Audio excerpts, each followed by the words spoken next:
And so I'd like to begin this talk, actually, which is about American politics, by going back, rewinding the history tape about 218 years, and remembering a letter that was written by an old man.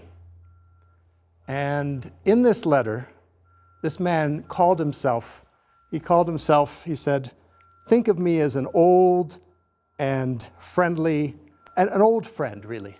An old friend who's sharing some thoughts with you. And this was a man who had served his country courageously for about 45 years. And he was thinking of the future. He was thinking of us today, actually. He was speaking to us today.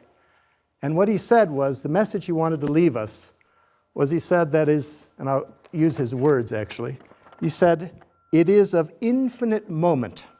In other words, nothing could be more important, that you should properly estimate the immense value of your national union, of our unity as human beings, our unity as citizens of this republic, to the immense value of your national union to your collective and individual happiness.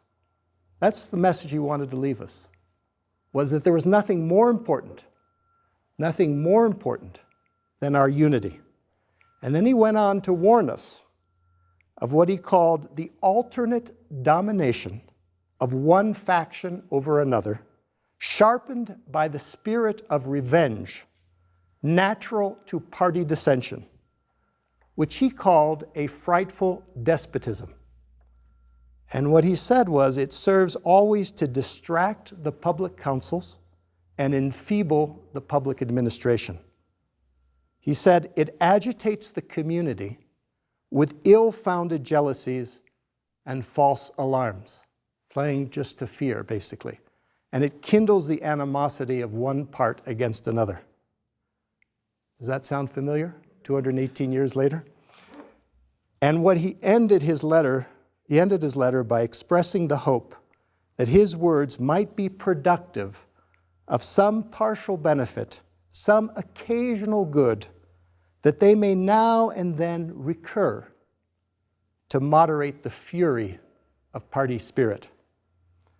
And as you may have guessed, that man who called himself an old and affectionate friend was none other than George Washington. At the very end of his presidency, the first presidency of this country, that was his basic message to us. And so my hope is that we can reach back to that wisdom. Let his words, that wisdom, come into the present moment and see if we can temper the fury of party spirit.